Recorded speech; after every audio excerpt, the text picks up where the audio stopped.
Un tema que nos preocupa a docentes, alumnos, familias, autoridades y sociedad en general es la violencia.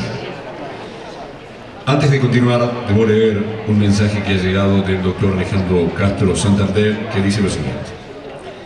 El día viernes recibí una comunicación desde UNESCO Brasil para viajar la semana del lunes 8 al viernes 12 a Brasilia para resolver la próxima conferencia mundial sobre violencia en las escuelas, ya que integro el directorio de Observatorio Internacional. He intentado ver si podía coordinar los días y si no era necesario estar todo el tiempo en Brasil, a lo que me respondieron enviándome los pasajes para los días establecidos.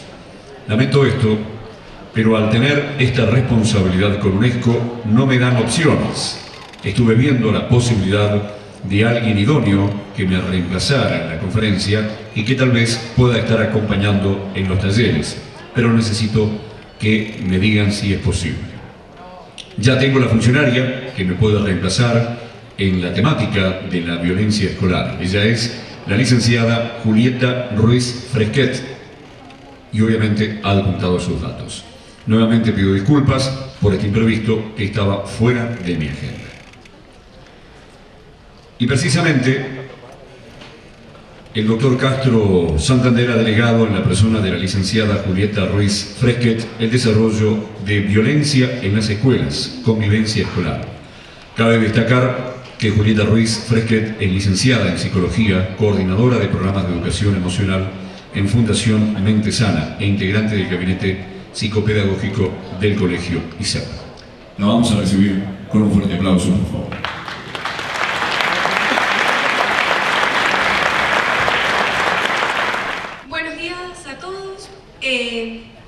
Quisiera nuevamente disculpar a Alejandro por no estar aquí. Él me pidió que lo reemplazara en esta ocasión y tengo una gran responsabilidad ocupando hoy su lugar. Lógicamente no voy a imitarlo, tampoco voy a estar en su nivel, pero espero estar a la altura de las circunstancias y que este tema, que es la violencia escolar y cómo resolver esta problemática, sea trabajada hoy aquí y mañana en los talleres, con participación de todos, aportando cada uno sus experiencias, sus ideas y reflexionando sobre la situación que estamos viviendo hoy en día.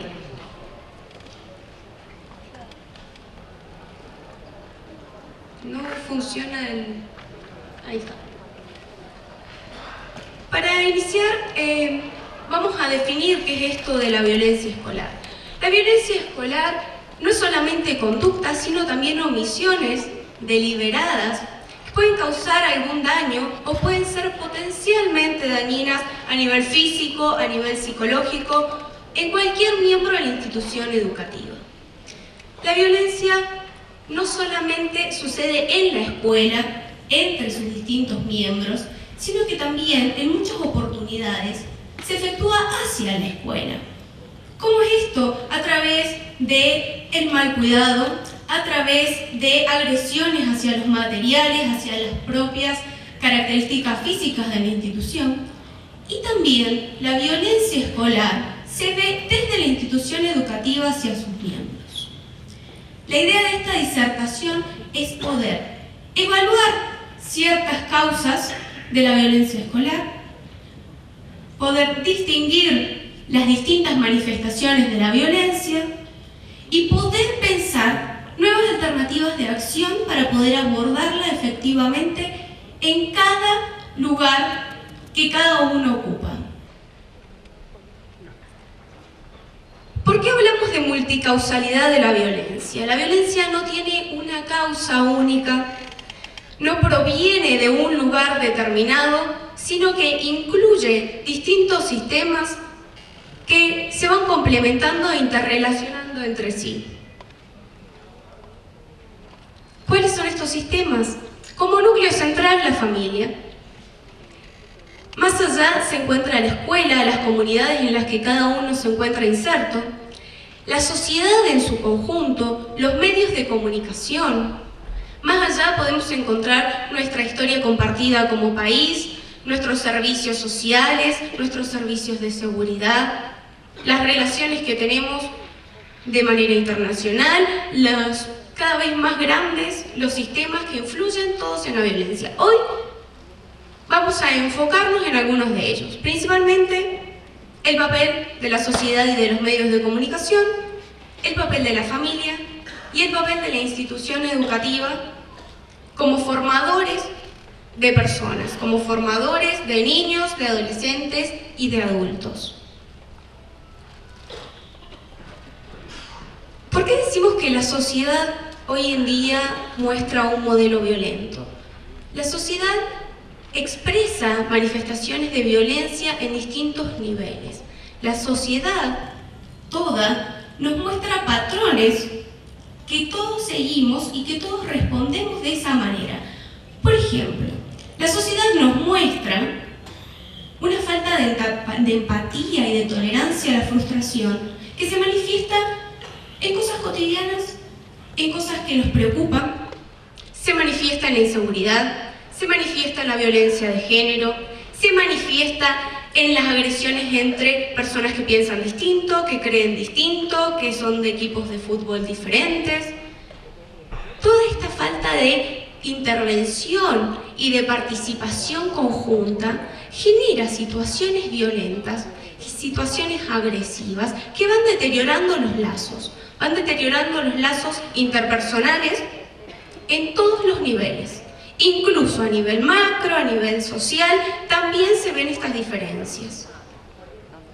¿Cuál es el desafío? Empezar a potenciar todas aquellas virtudes que tiene la sociedad. Porque pese a que en muchas oportunidades no podemos llegar a consensos, pese a que en muchas oportunidades recurrimos a la agresión para poder sostener una opinión, hay muchos sectores de la sociedad ocupados en resolver esta situación, ocupados en buscar alternativas para la satisfacción de las necesidades de las personas, para la solución de problemas. Y esos sectores sociales no son solamente sectores que tienen que ver con los gobiernos, con los participantes de partidos políticos. Esos sectores sociales están en todos lados. Tienen participación, fundaciones, ONGs, personas particulares que toman el desafío y que se encargan de modificar la situación.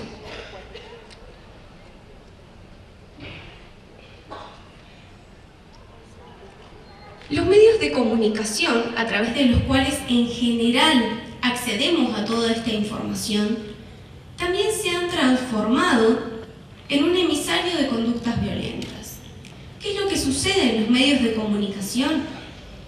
Medios de comunicación en los que todos tenemos participación, porque medios de comunicación hoy en día tienen acceso prácticamente a todas las personas. Casi todos vemos televisión, casi todos tenemos acceso a internet, casi todos tenemos la posibilidad de escuchar la radio. Entonces, a través de estos medios de comunicación, lo que se ofrece genera situaciones violentas o incluso se ofrecen modelos violentos.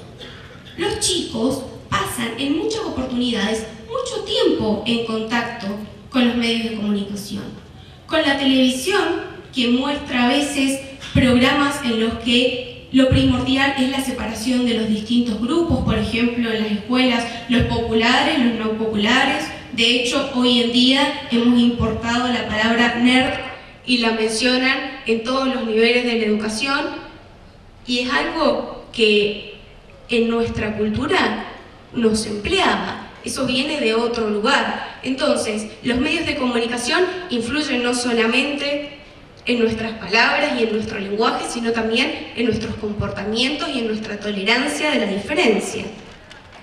Los medios de comunicación también han generado nuevos estilos para vincularnos.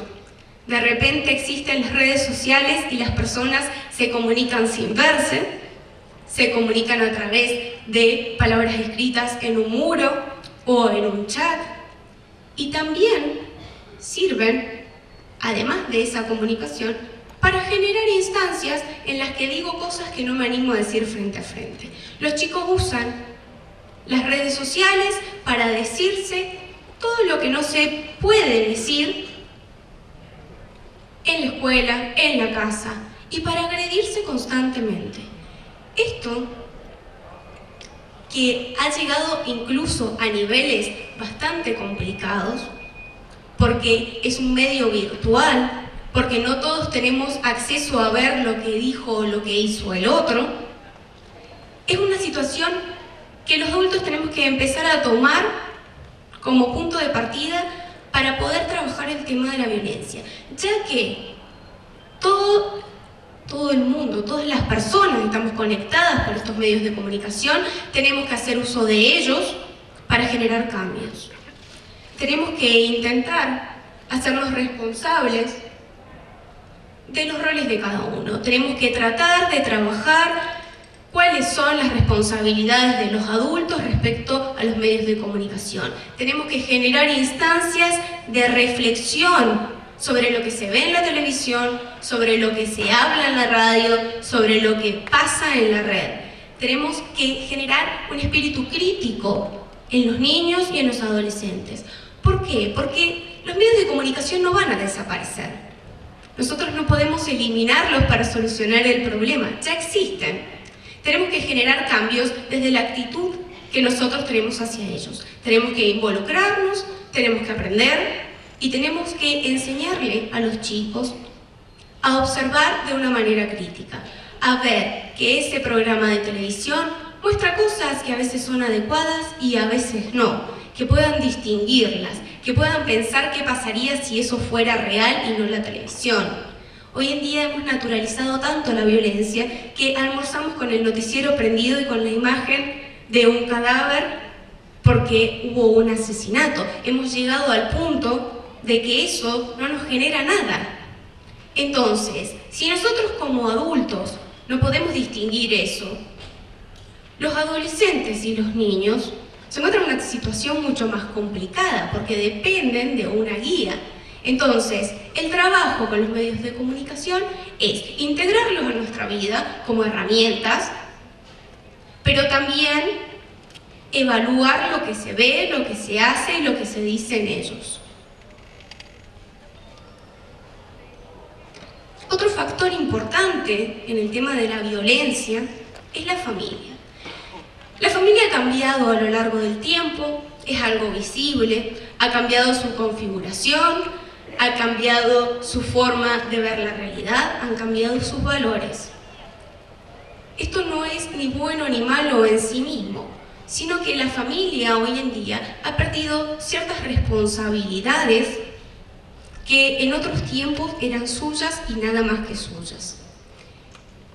A medida que ha avanzado nuestra sociedad, las familias han tenido que salir al trabajo, los padres de repente no trabajan solamente, sino que las mamás también están insertas en el mundo laboral.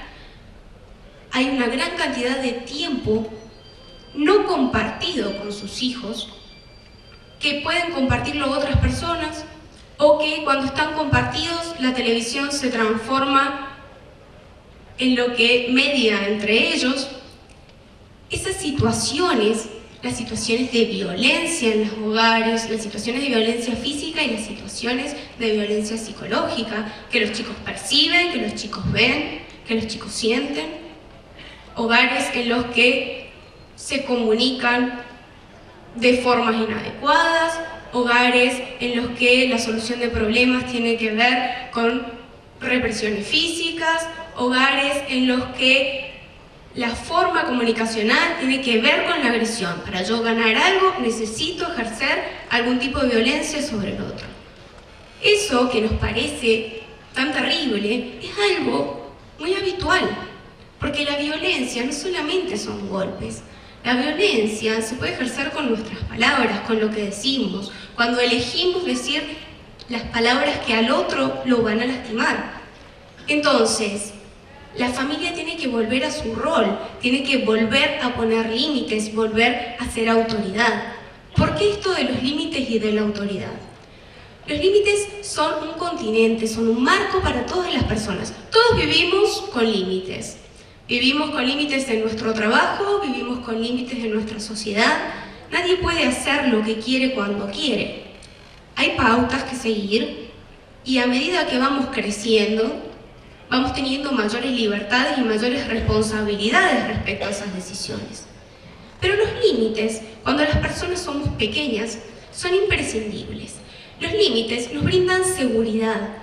Los límites nos permiten formarnos con una guía segura, con una forma de conducta de la cual nosotros estamos seguros que vamos a obtener buenos resultados. Esta guía, hoy en día, está un poco desfigurada. ¿Por qué? Las familias han perdido su capacidad de poner límites.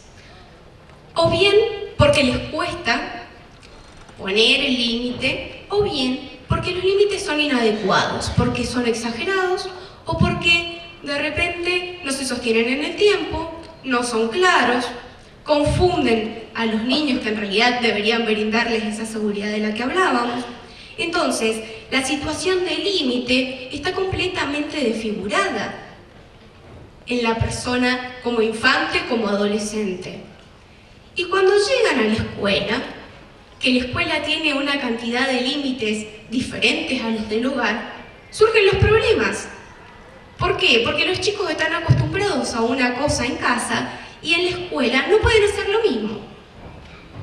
Y la autoridad que representan los padres también se ha desvirtuado, un poco por el mal uso que hemos hecho de su palabra, un poco por el temor a excederse, pero también por la falta de presencia, por la falta de acompañamiento, por los tiempos que corren. La autoridad es tan necesaria como los límites.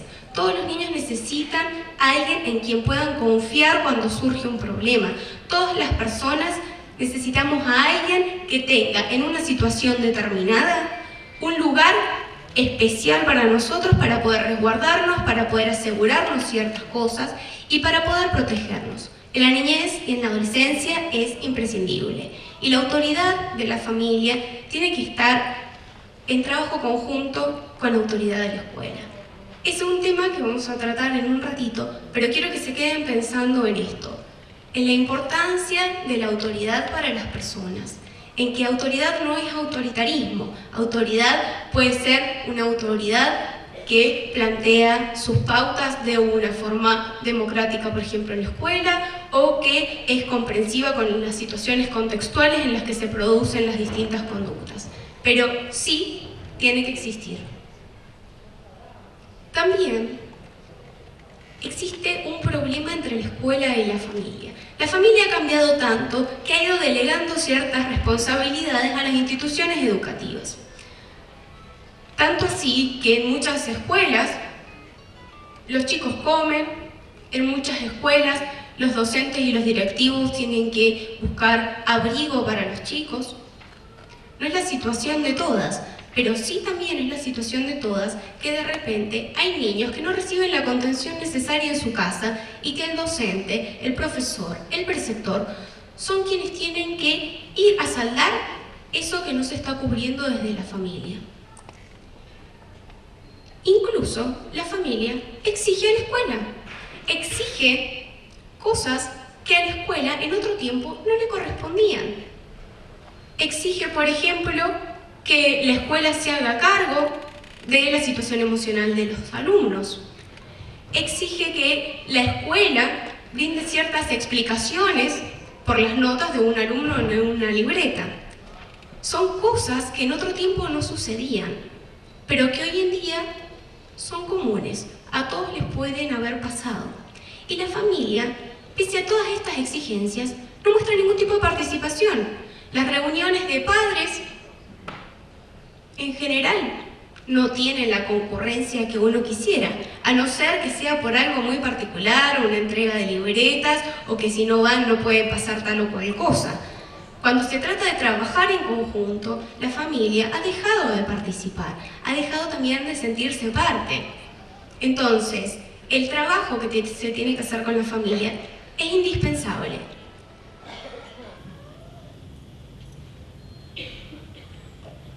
Este trabajo tiene que surgir de la escuela, no porque sea su obligación, sino porque la escuela es la única que tiene la capacidad para hacerlo.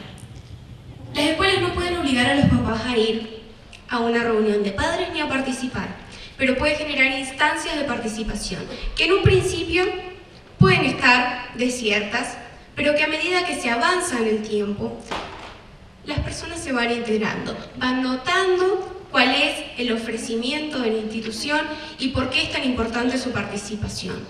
Entonces, la participación de la familia en la escuela, lógicamente, debería partir de la familia.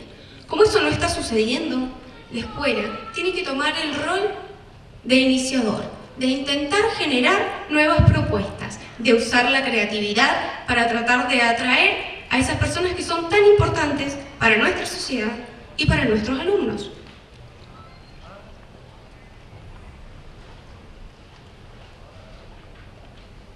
Y por eso ahora quiero hablarles un poco de nuestra adolescencia. La adolescencia de hoy tampoco se asemeja a la adolescencia de hace 20 años. Han cambiado muchas cosas en el mundo, muy rápido. Nuestros cambios en los últimos tiempos han sido vertiginosos. Hemos pasado del disco de pasta al CD en muy pocos años, así que imagínense cómo impacta esto en los cambios sociales, que también han sido muy apresurados en relación a los tiempos que tiene la historia. Los adolescentes de hoy se encuentran en una encrucijada muy interesante. Hay una gran exigencia hacia los adolescentes. Todos emitimos quejas hacia los adolescentes, de lo que hacen, de lo que no hacen. Sin embargo, nuestra sociedad ha optado por un modelo adolescente de conducta. Si de repente los adultos ya no queremos ser adultos y queremos ser adolescentes, ¿cómo podemos pedirle a ellos que quieran crecer, que se quieran hacer responsables? Si escuchan que sus padres se quejan de su trabajo constantemente, si escuchan que todos los adultos nunca estamos conformes con absolutamente nada. Ese modelo adolescente en el que todos más o menos queremos lo mismo, ha hecho que la brecha generacional se disminuya. Los adolescentes no tienen un modelo adulto a seguir, porque no existe el adulto como tal, porque de repente todos nos comportamos de formas que no mostramos como, no explicitamos. En realidad es una mentira. Decimos que somos adultos y nos comportamos como adolescentes. Le pedimos a adolescentes que se comporten como adultos, pero no hay ninguna propuesta para que ellos se integren al mundo adulto. Por eso me parece tan interesante esto hoy. Que las escuelas técnicas se junten, que integren a docentes de otras escuelas que no son técnicas. Esto genera un cambio impresionante, porque esto le está generando a los chicos un espacio en el futuro, un espacio real, una oferta, un lugar, que es lo que durante mucho tiempo hemos negado a los adolescentes. Por supuesto, también los adolescentes tienen características propias de su edad, tienen cambios hormonales, tienen cambios de humor, un día están contentos, un día no, un día están enojados. Los adolescentes se caracterizan por su omnipotencia ante la vida. Ellos creen que nada puede sucederles, que están seguros, que nada de lo que les pase es realmente importante en comparación a todo lo que pueden hacer, que las personas adultas no entienden nada. Entonces, ¿cómo voy a escucharlos si no saben lo que yo siento? Esa omnipotencia, esa sensación de que el otro no significa nada para mí y yo soy todo, es propio de la edad. Sin embargo, que sea propio de la edad no significa que tenga que ser ignorado por los adultos. Que un adolescente esté un día triste y un día contento no significa que tiene que pasar desapercibido. Tenemos que prestarle atención de todas maneras. ¿Por qué? Porque como sociedad tenemos que tratar de apuntalar a los chicos que hoy en día están transitando una etapa que es complicada. Porque también en la adolescencia es difícil controlar los impulsos. También en la adolescencia es difícil tolerar la frustración, darse cuenta de que hay cosas que en realidad no pueden hacer. Y esta falta de tolerancia a la frustración también la tenemos los adultos. ¿Por qué? Porque el mundo va tan deprisa que que hemos aprendido a que todo tiene que ser ya. De hecho, ¿cuántos de ustedes empieza a acelerar en un semáforo antes de que se ponga verde? Un semáforo es un ejemplo básico. Tiene 3 colores, en uno no puedo avanzar, en uno sí, en uno tengo que tener precaución. Pero todos queremos avanzar antes de que se nos dé la señal. Eso es una pequeña representación de lo que hacemos en muchos ámbitos de nuestra vida. En muchos ámbitos de nuestra vida queremos avanzar sin que se nos dé la señal. Y a los adolescentes les pedimos que no lo hagan. Entonces, esta hipocresía que tenemos a veces porque no somos conscientes y otras veces porque preferimos mantener ciertas apariencias, es algo que tenemos que modificar, por nosotros y por los adolescentes. Creo que otra de las características del adolescente de hoy es su desmotivación. En general podemos ver adolescentes que no saben qué quieren hacer, que nada los satisface, que nada les genera el motor para accionar. Esta falta de motivación también tiene que ver con la oferta que le damos, con las posibilidades que le damos y con la importancia que se le da a cada cosa. La motivación es algo que se puede entrenar, es algo que se puede ejercitar, es algo que no solamente viene desde afuera, sino que podemos generarla desde nuestro interior. Pero como modelo social, como modelo educativo, como modelo familiar, tenemos que demostrarle a los chicos que todos podemos estar motivados. Si yo no me motivo para ir a trabajar todos los días, lo más probable es que la pase mal en mi trabajo, lo más probable es que mi rendimiento laboral decaiga, lo más probable es que otras personas se vean afectadas por esto. Entonces, el modelo motivacional tiene que venir de los adultos y tiene que estar todo el tiempo constante. La motivación de los adolescentes es algo complejo. Lo verán ustedes también en las aulas.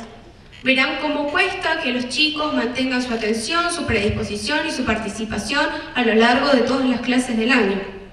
Por supuesto que esto tiene altibajos, pero si no logramos atraer su atención, si no logramos que realmente se interesen por su estudio, por su trabajo, por su deporte o por lo que sea que decidan emprender, los chicos van a seguir en ese estado que en general se manifiesta en un sillón, echados y sin nada que hacer. No porque no quieran hacerlo, sino porque no saben qué hacer, porque nada los entusiasma. También es importante darnos cuenta que la adolescencia es algo que también todos pasamos y es algo que tiene muchas riquezas a nivel de desarrollo. Cuando una persona atraviesa esta etapa, se siente diferente, se siente libre, siente que puede alcanzar todo lo que se proponga. En esta etapa, las personas tienen una sensibilidad completamente diferente a otras etapas de la vida, un compromiso por sus pares 100% leal, una capacidad de integrarse y de relacionarse con personas de su misma edad muy importante, que son cosas que tenemos que valorar y que tenemos que potenciar, que tenemos que transformarlas en generadores de cosas diferentes, en generadores de motivación, en espacios en los que los chicos puedan expresarse, en espacios en los que los chicos puedan mostrar lo que sienten, lo que piensan, sus ideas. No podemos todo el tiempo renegar de ellos porque es algo que se termina cumpliendo. Ellos terminan creyéndose que los adolescentes no sirven para nada, nunca quieren hacer nada, no son responsables. Si nosotros les repetimos una y otra vez esto, es un acoso. Y en la situación de vulnerabilidad del adolescente, esto pesa mucho más fuerte que si se lo decimos a un adulto. Entonces, hay que tener en cuenta la realidad del adolescente. Hay que tener en cuenta que hay cosas que tienen que ver con la sociedad, hay cosas que tienen que ver con su etapa biológica y hay cosas que tienen que ver con la educación que le damos día a día a cada uno de estos chicos. traído una pequeña representación gráfica de las cosas que ha tenido que hacer la escuela en este proceso de cambio. Se los leo porque no sé si se ve bien desde atrás. Dice, es un poco incómodo, pero la única forma de que los chicos nos presten atención durante clase es esta. Y sale la seño o la profe detrás de un televisor. Espero que no tengamos que llegar a este punto, pero sí es cierto que la escuela está cambiando, que los docentes están cambiando y que todos estamos en una etapa de transformación de la educación.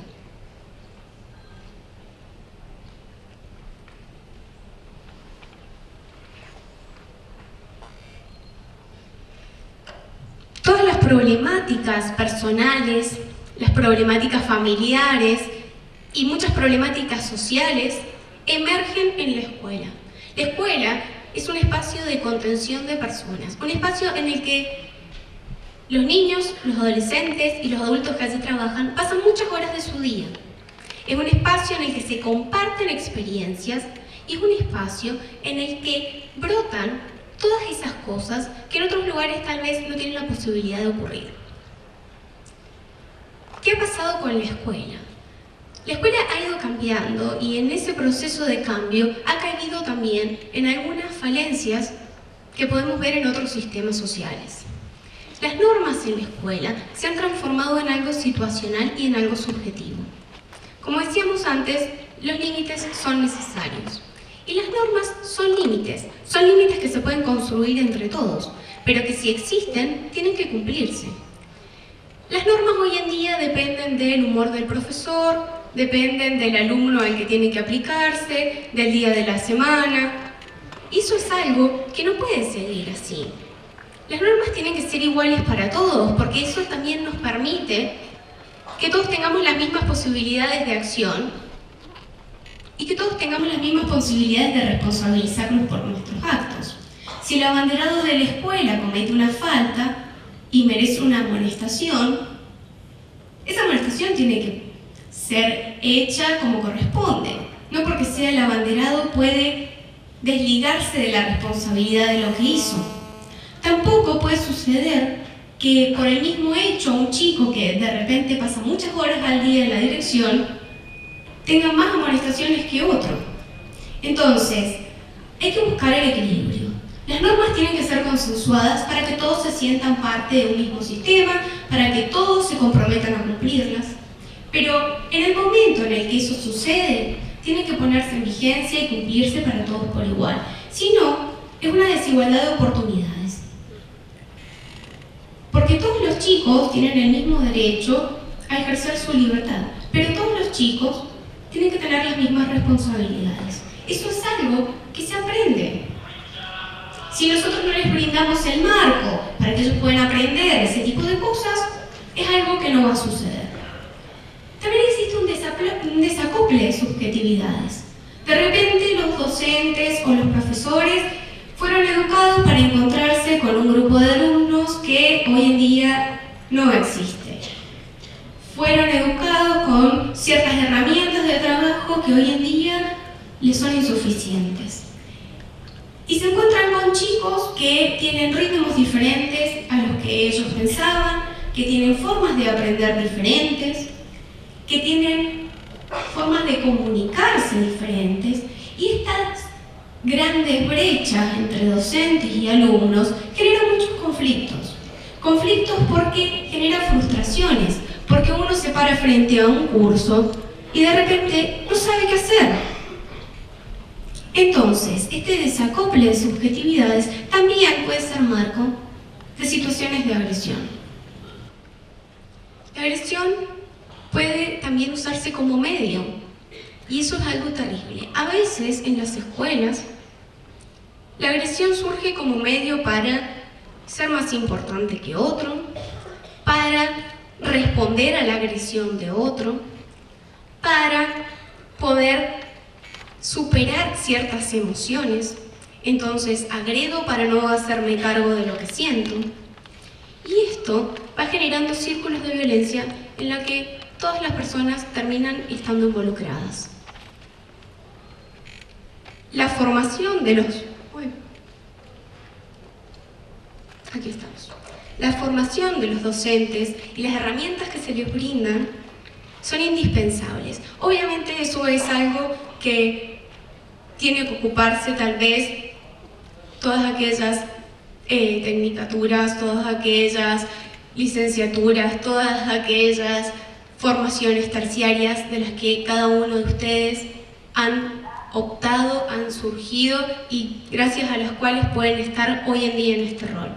Pero es importante que también desde los equipos docentes, desde los profesionales que trabajan en la educación, surja la demanda, surja también la curiosidad de buscar cosas en otros lugares, cosas nuevas.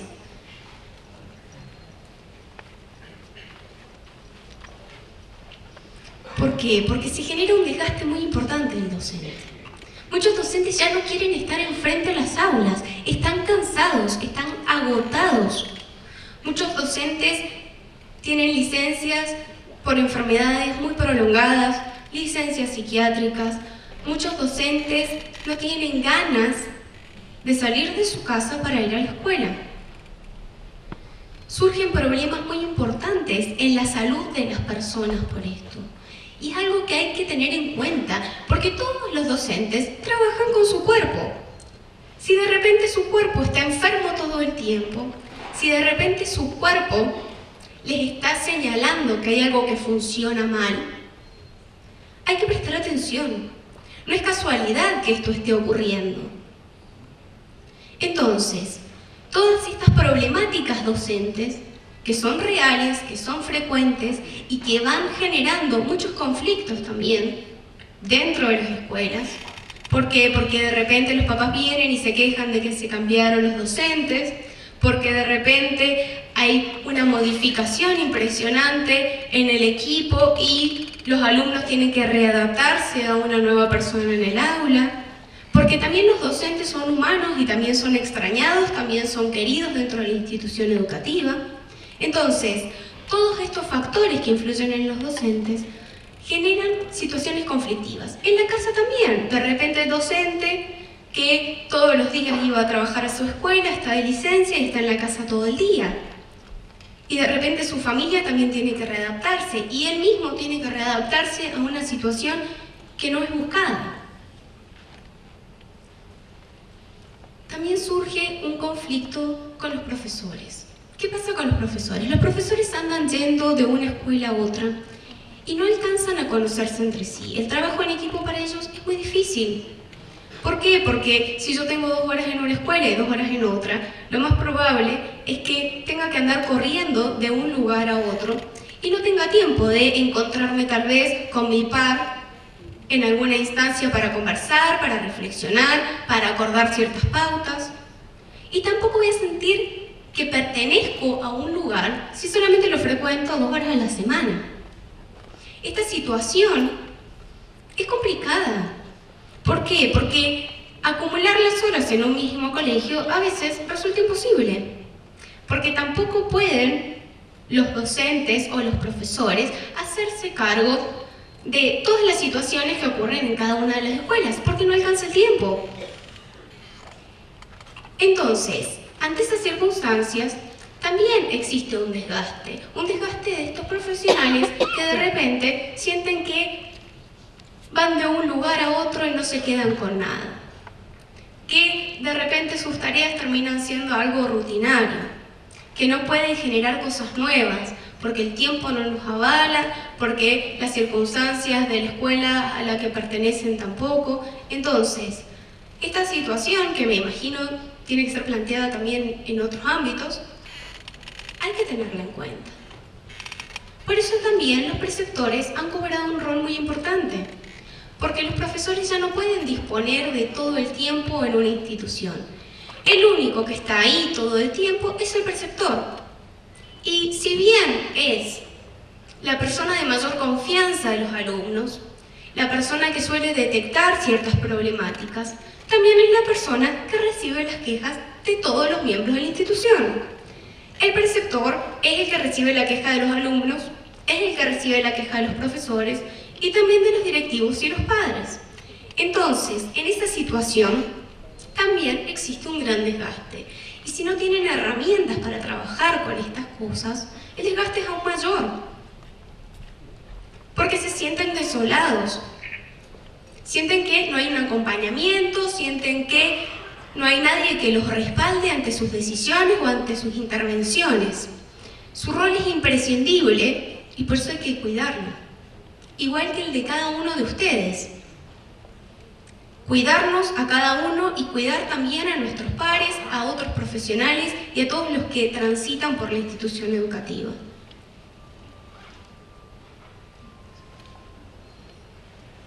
Entonces, esto es un nuevo desafío. En general, nosotros abordamos los problemas con un poco de temor, con un poco de incertidumbre y a veces no logramos abordarlos como un desafío real. Los problemas son circunstancias que nos pueden ocurrir en cualquier ámbito de nuestra vida, que nos pueden ser desfavorables, que no son esperadas, que no nos agradan, pero que si nosotros intervenimos en ellos, podemos alcanzar cambios que tal vez superen las situaciones iniciales. Por eso puse ahí desafíos y no otra palabra. De repente ustedes tienen el desafío de educar en una formación académica, con contenidos, con formas de accionar sobre ciertos materiales, por ejemplo, pero también tienen que incluir la educación en otras cosas. La educación en valores, en habilidades sociales, la educación en competencias emocionales. Y este desafío surge en la escuela, porque la escuela sigue siendo la que contiene. La escuela sigue siendo la que mantiene un nexo entre distintos sistemas. Y la escuela sigue siendo facilitadora para alcanzar las necesidades, para saldar en realidad las necesidades que cada persona de esta institución tiene. Los niños, porque pueden saldar sus necesidades emocionales, a veces también otro tipo de necesidades, y los adultos de la institución, porque también pueden saldar sus necesidades o algunas de ellas, porque tienen una remuneración por el trabajo que brindan. Entonces, la escuela sigue siendo un lugar esencial para el cambio. La escuela sigue teniendo la capacidad para generar procesos de cambio. ¿Cómo? Con la formación de los docentes, con el acompañamiento a los padres, con la participación de los alumnos. No hay forma de generar cambios si no hay participación. Más temprano he escuchado que la participación es difícil en muchas oportunidades y es una realidad. Pero si nadie intenta y nadie da el primer paso, es imposible de alcanzar.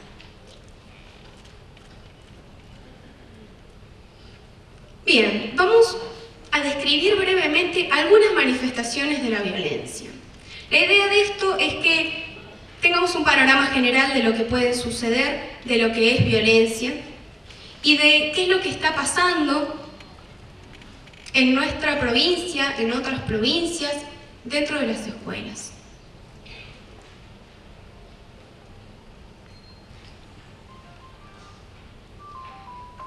En nuestra provincia, Alejandro Castro Santander ha trabajado mucho sobre esta temática y en una de sus investigaciones él descubre que la mayoría de los niños refiere que las agresiones que se ven en la escuela tienen que ver con lo físico, tienen que ver con agresiones en las que los niños se golpean, en las que los niños se empujan, que generan a veces algún tipo de problema como una lastimadura, un hematoma, o a veces las complicaciones son mucho mayores.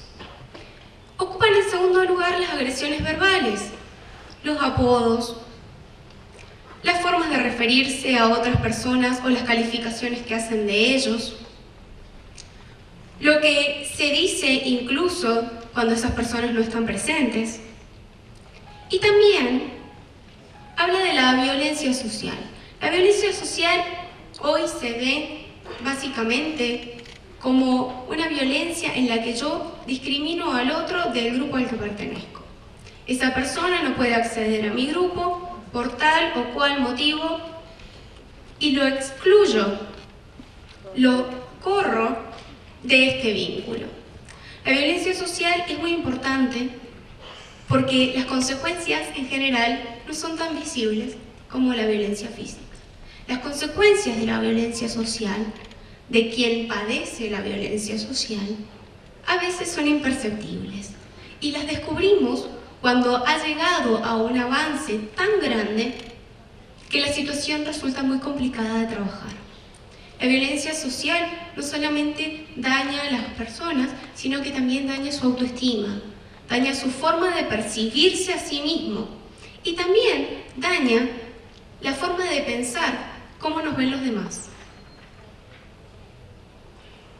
También es importante la desvalorización del esfuerzo y del estudio hoy en día. Hoy en día los chicos compiten para ver quién se lleva más materias, quién tiene más amonestaciones, y los chicos que estudian o que se esfuerzan son catalogados de ciertas maneras y excluidos de ciertos grupos. Esa situación es algo que tenemos que revertir. Los chicos tienen que aprender que los ritmos de estudio varían de persona a persona y que estudiar o dejar de hacerlo no tiene por qué definirme en relación a los demás. Lamentablemente esto es algo que también surge en nuestra sociedad. La sociedad argentina valora la viveza criolla, valora alcanzar las cosas con el menor esfuerzo posible, y el que lo hizo con mucho esfuerzo, bueno, pobre. Entonces, esto que existe en nuestra sociedad también se ve en los chicos. Y cuando lo vemos en los chicos nos impacta. Pero tal vez nos olvidamos de la otra parte. Entonces, hay que buscar estrategias para integrar a estos chicos y para que los demás los vean como una fuente de colaboración. ¿Por qué? Porque él sabe, me puede ayudar, podemos hacer algo juntos. Podemos unir ciertas capacidades, las mías que tienen que ver con lo social y con hacer amigos, y las de él que tal vez tienen que ver con el estudio, y generar cosas nuevas. Pero si no se generan esas instancias y las cosas en la escuela siguen siendo individualistas, es complicado que se produzca el cambio. Entonces, todo esto que estuvimos charlando tiene que ver con que todos estamos inmersos en relaciones violentas, o bien por ser el agresor, o bien por ser el agredido, o bien porque somos testigos de esa violencia. Entonces, el marco de la violencia excede a la persona que agrede y a la persona que es agredida. Nos compromete absolutamente a todos.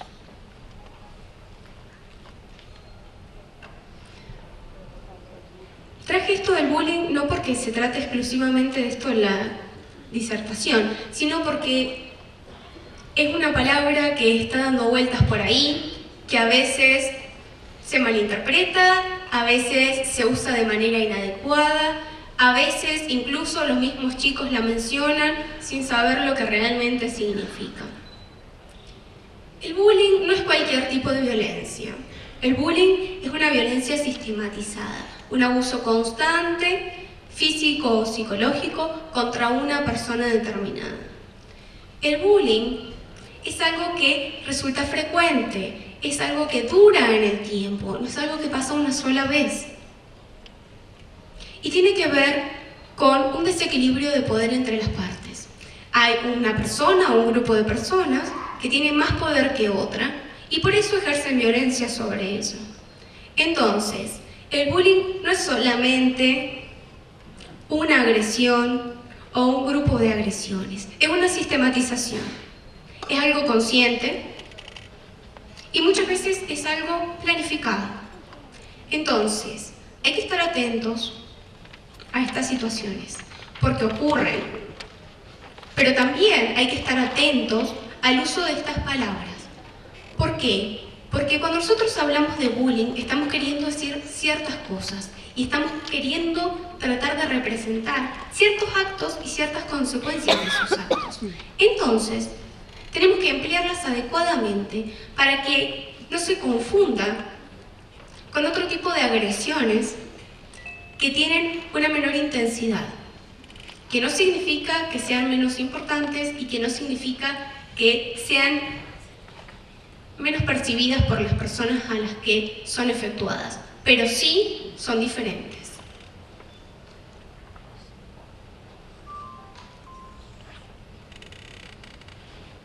La violencia entre pares no incluye solamente a los chicos. La violencia entre pares también surge entre los profesionales de la educación, también surge entre los padres de los chicos. A veces, las situaciones o el clima de distintas instituciones generan situaciones de violencia.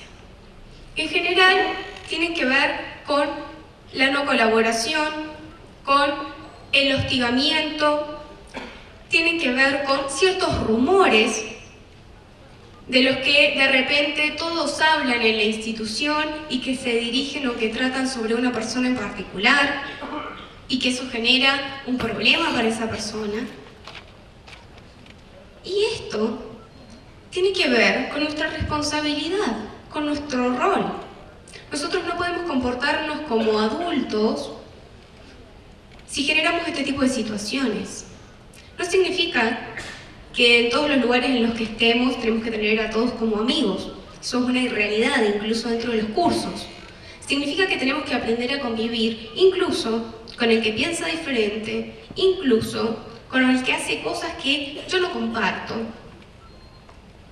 Pero tenemos que tratar de buscar las formas de comunicarnos, de expresarnos y de comportarnos que sean adecuadas a la situación en la que nos encontramos. Los padres de los chicos también tienen conflictos. Muchas veces, yo he visto un par de veces papás peleándose en la puerta de la escuela por cosas que tienen que ver con los chicos.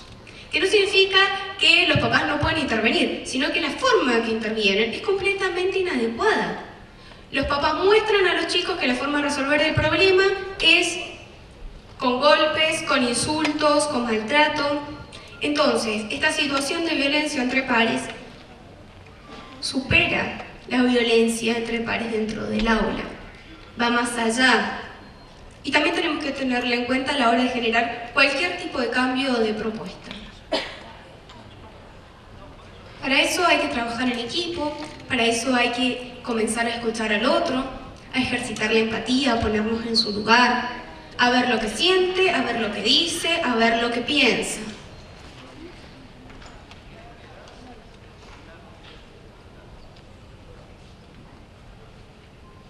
¿Qué pasa entre docentes y alumnos? De repente los docentes ya no son para los alumnos lo que eran hace por lo menos 20 años. Antes el docente tenía un lugar dentro del curso que era 100% respetado, un lugar que nosotros no podíamos juzgar, no podíamos opinar. Lo que decía el docente era tal cual lo decía. Hoy han cambiado las cosas. En favor de eso existe una mayor democratización del aula. Hoy todos pueden opinar. Hoy todos pueden explicar cosas de maneras diferentes. El problema es que de repente el docente ya no ocupa ni siquiera el lugar de coordinar ese tipo de acciones. El docente ha pasado a un lugar de desprestigio.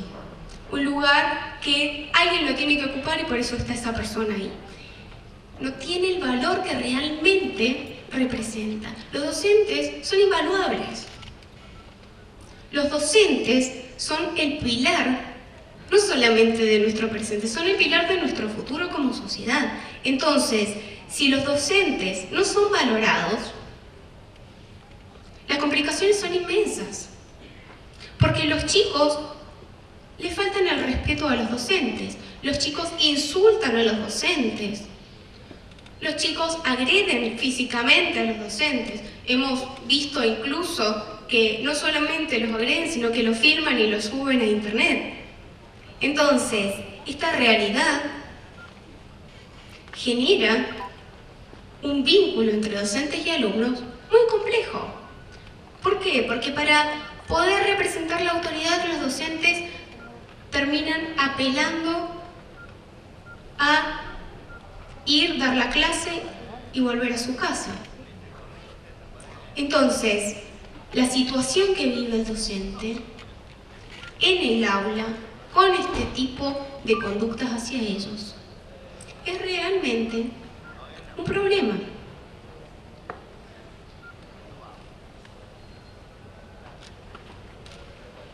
Pero también pasa que en algunas oportunidades son los docentes los que agreden a los chicos. A veces los docentes no pueden manejar ciertas situaciones y se comportan de forma agresiva. A veces los docentes tratan mal a sus alumnos. En general, las agresiones físicas son las menos, pero la humillación y la ironía han ocupado un lugar muy, pero muy importante en las clases de muchos profesionales de la educación. Yo, para poder controlar a este chico, le digo algo para que se sienta mal, para que sus compañeros se rían. Yo, para que este chico deje de molestar en el aula, lo hago parar en el frente y hacer algo que tal vez no tiene nada que ver con mi materia. Esta situación, que a veces surge como defensa también, es parte de las agresiones que ocurren dentro de la escuela. Entonces, cada docente tiene que empezar a reflexionar el uso que hace de sus palabras, de sus conductas dentro del aula.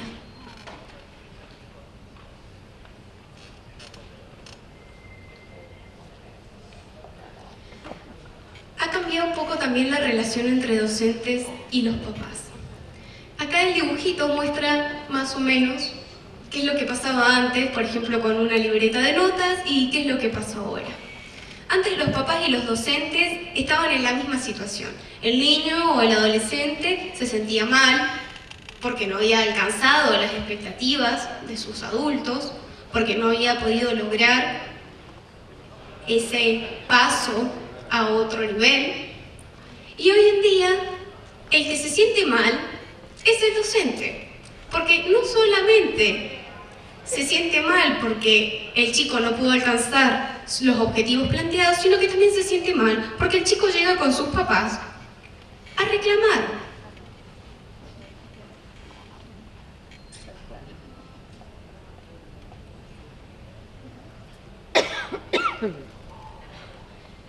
La noción de la autoridad, como dijimos antes, está desvirtuada. Y los padres, en general, no tratan de que la figura del docente vuelva al lugar que le corresponde. Yo he escuchado papás en la salida de algunas escuelas hablando de los docentes de sus hijos frente a sus hijos. Lo que decía no era color de rosas, entonces los chicos escuchan cómo hablan de su maestro, cómo hablan de la persona que él tiene frente al aula, cómo hablan de tal o cual profesor. Entonces, si no existe esa revalorización de la autoridad docente, estas situaciones conflictivas van a seguir pasando. Y esa valorización tenemos que armarla y rearmarla entre todos. Hay docentes que son agredidos por los papás por las notas de sus hijos. Hay docentes que son agredidos por los papás porque el profesor dijo algo en particular que al niño le molestó, que tal vez ni siquiera tenía relación con el contexto en el que el niño lo vio. Entonces, todas estas situaciones se van acrecentando. ¿Por qué? Porque los papás son muchos. Los docentes son menos en cantidad. Los papás tienen la posibilidad de reunirse en la puerta de la escuela y en general los temas de conversación terminan siendo la escuela. Hablan de los chicos primero, hablan de la tarea después y terminan hablando del docente. Con los profesores pasa diferente. Pasa que los que son la mayoría son los alumnos. Y son los alumnos los que tienen la percepción del profesor y son los que llevan esa percepción a su hogar. Entonces, los adultos de las familias tienen que empezar a observar estas situaciones desde un lugar objetivo. Yo, antes de quejarme por algo, tengo que ver qué es lo que pasó realmente. No significa que los profesores y los docentes no se equivoquen, no, en absoluto. Pero si están equivocados, la forma de resolver los conflictos es otra. La forma de resolver los conflictos entre adultos es entre adultos, sentándose, hablando, buscando formas de solucionar el problema, pidiendo disculpas en algunas oportunidades. No podemos mezclar a los chicos en estas situaciones como los que llevan y traen la información. Nosotros tenemos que demostrarles que los adultos estamos comprometidos todos en igual manera, con su educación, con su desarrollo, con que crezcan como personas. Y para eso tenemos que unirnos, realmente. Tenemos que buscar formas de encontrarnos. También ahí les puse el síndrome de burnout, porque hace unos días, charlando con gente de la UDA antes de esta disertación, me preguntaron qué significaba. El síndrome de burnout es un síndrome que se produce por un estrés muy grande, se le dice síndrome de la cabeza quemada, y es un agotamiento absoluto de una persona. Una persona padece de síndrome de burnout cuando realmente siente que no puede más. Aparecen síntomas físicos, dolores de cabeza, ansiedad, pueden aparecer ataques de pánico, pueden aparecer también enfermedades varias. Y lo que tiene de importante es que la persona que lo padece realmente no tiene las herramientas para poder seguir llevando a cabo su trabajo. Este síndrome se da en general en personas que trabajan con otras personas. El desgaste que se produce tiene que ver con las quejas que recaen sobre uno, las responsabilidades, las dificultades para alcanzar nuestros objetivos, las frustraciones, las emociones que nos llevamos por el contacto con los otros, porque nos preocupa tal o cual alumno, porque tal o cual profesor tiene un problema en particular. Entonces, para no llegar a este extremo absoluto, hay que poder identificar cuando el estrés aparece y empieza a complicarnos la situación. Eso tienen que tenerlo muy en cuenta. Ustedes tienen que proteger su salud. Tienen que sentir que su cuerpo y su mente realmente quieren ir al trabajo juntos. Porque si no, el trabajo termina siendo una mera obligación. Y el trabajo docente es el trabajo que necesita más vocación de todos los trabajos. Si no existe vocación docente, los resultados son muy por debajo de lo que podrían ser.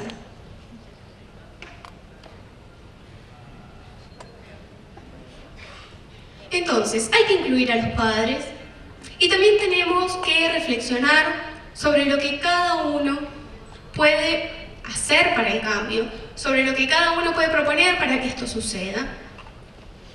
Y también buscar la forma de que los mismos alumnos busquen estas instancias. Porque los alumnos, por más que sean adolescentes y que no quieran tener nada que ver con los padres, porque los papás no saben nada, porque los papás los abrazan cuando no quieren que los abracen, o porque les dicen cosas que no quieren escuchar, los adolescentes necesitan de sus padres y necesitan de los adultos que todo el tiempo estamos acompañándolos. Entonces, por más de que en su verbalización los adolescentes se muestren como opositores de las figuras de autoridad, las necesitan, de hecho las reclaman. ¿Por qué? Porque todas sus conductas reclaman nuestra atención. Muchas de las cosas que hacen, las hacen solo y únicamente para que las veamos, para que las tengamos en cuenta, para que hablemos de ellas o preguntemos sobre ellas.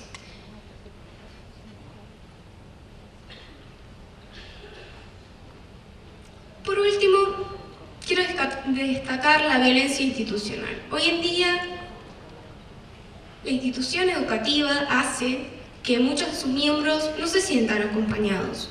que sientan que ser docente es llenar planillas, actas y formularios, pero que cuando surge un problema no hay nadie que respalde las situaciones, no hay nadie que acompañe a los docentes, a los preceptores o a cualquier persona que ejerza su profesión dentro de las instituciones educativas.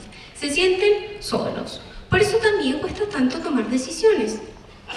¿Por qué? Porque todos tenemos miedo de que mañana, después de decidir que fulanito va a desaprobar, vamos a tener que terminar declarando en un juzgado porque de repente la directora de la escuela no estuvo en la reunión que tuvimos con los padres porque prefirió apartarse de la situación. Entonces, la institución tiene que empezar a brindar apoyo a los profesionales, tiene que empezar a comprometerse con el trabajo del profesional, y eso es revalorizarlo, eso es demostrarle a los profesores que valen, que su opinión es valedera, que su opinión tiene un fundamento, que puede estar equivocado, pero que se puede trabajar sobre ello. Lógicamente, esto es una generalización, no significa que en todas las escuelas surja este conflicto, pero es algo que puede suceder.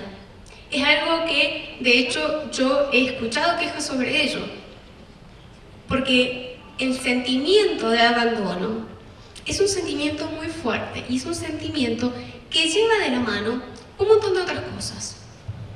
Porque si yo me siento abandonado, siento que estoy solo, siento que mis fuerzas son menos y siento que todas las posibilidades que tenía de acción se limitan.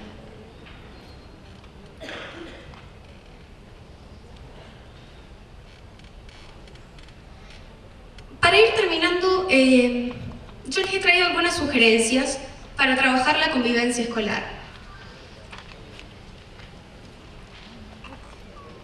Existen muchas estrategias para vivir y convivir mejor. Entre ellas, la autoobservación, ver cuáles son nuestras fortalezas y debilidades, poder detectar qué es lo que estamos haciendo bien y qué es lo que no se corresponde con lo que nosotros esperamos de nosotros mismos. En segundo lugar, el desarrollo de programas o de propuestas sistematizadas. Si nosotros no buscamos formas de trabajo que tengan que ver con un proceso, que tengan objetivos, que tengan procedimientos, que tengan herramientas, las cosas quedan en la nada. La sistematización y la explicitación del trabajo que realizamos es indispensable. Pueden ser propuestas nuevas o propuestas que ya existen.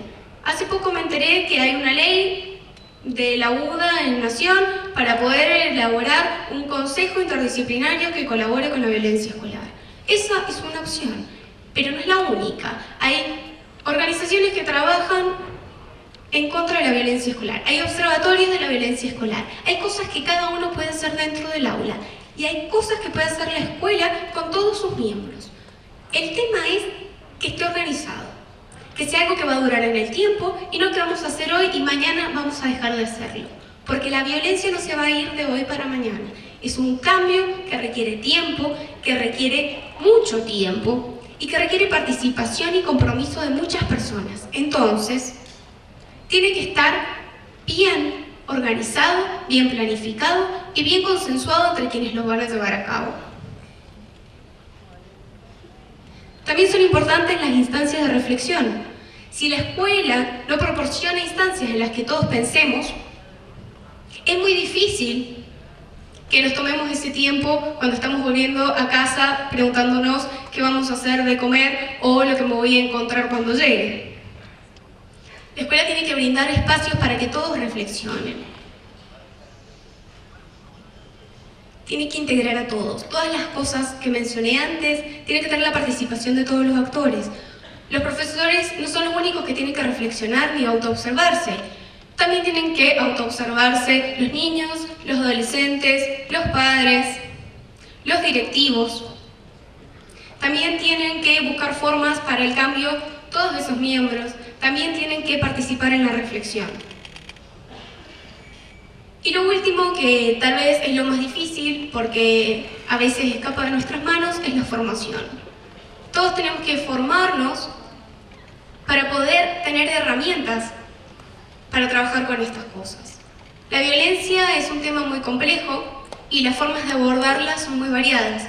Entonces, si no tenemos conocimiento sobre las opciones, si no tenemos conocimiento sobre las formas en las que se puede abordar, es muy difícil que podamos ejecutar algo que sea efectivo. Y por último, para que no crean que les dije que hay muchas cosas y no les traje ninguna oferta, les traje una breve descripción de lo que es la educación emocional. La educación emocional es un proceso educativo. Tiene que ver con aprender a vivir de una forma saludable, a relacionarnos de una forma saludable. Traje este concepto porque integra muchas de las cosas que hay que trabajar para la convivencia escolar. No es lo único, pero es bastante amplio y lo suficientemente integrador de un montón de capacidades, un montón de competencias, un montón de habilidades que se pueden desarrollar para prevenir la violencia.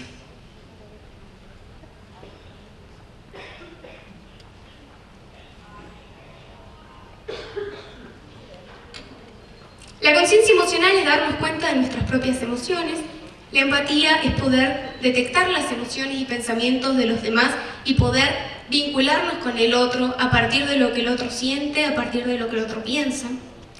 La regulación emocional tiene que ver con poder controlar nuestras emociones, con poder decir qué emociones quiero potenciar y qué emociones son las que tengo que disminuir.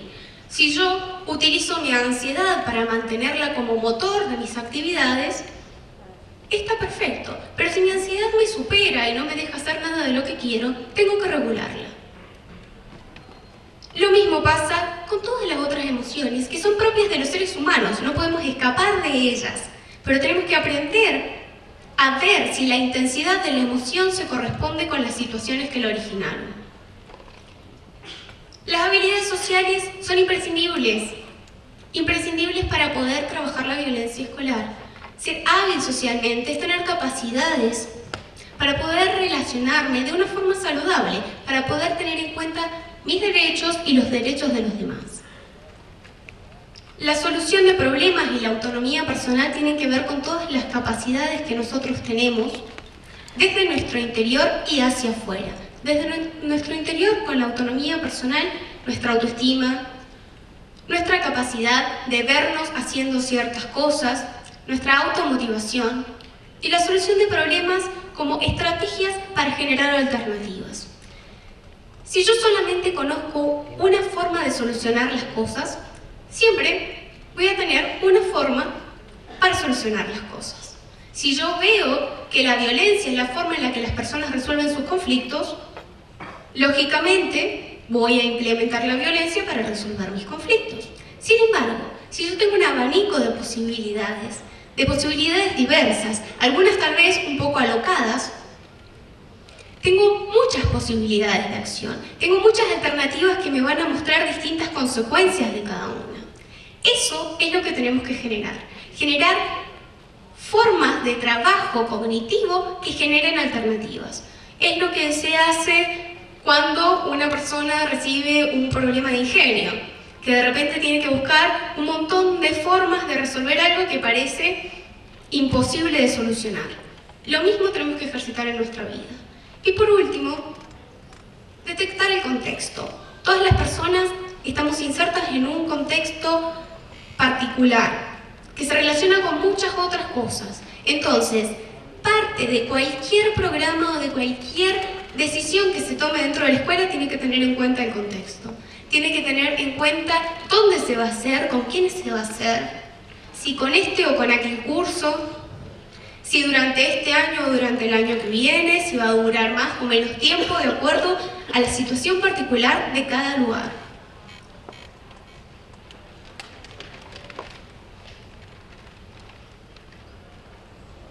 Y para finalizar, les dejo algo para pensar. La tarea docente se llena de desafíos, de retos que los llevan al desarrollo de sus recursos personales y de su creatividad para transformar una realidad que puede resultar amenazante, pero no por ello debe inmovilizar a quienes desean el cambio. si realmente buscamos el cambio, si realmente queremos la transformación, las problemáticas vigentes no nos pueden detener, nos tienen que impulsar, nos tienen que llevar a la acción y nos tienen que llevar a la acción compartida, a trabajar con otros, a aceptar otras visiones y a ampliar nuestras alternativas. Muchas gracias por su atención.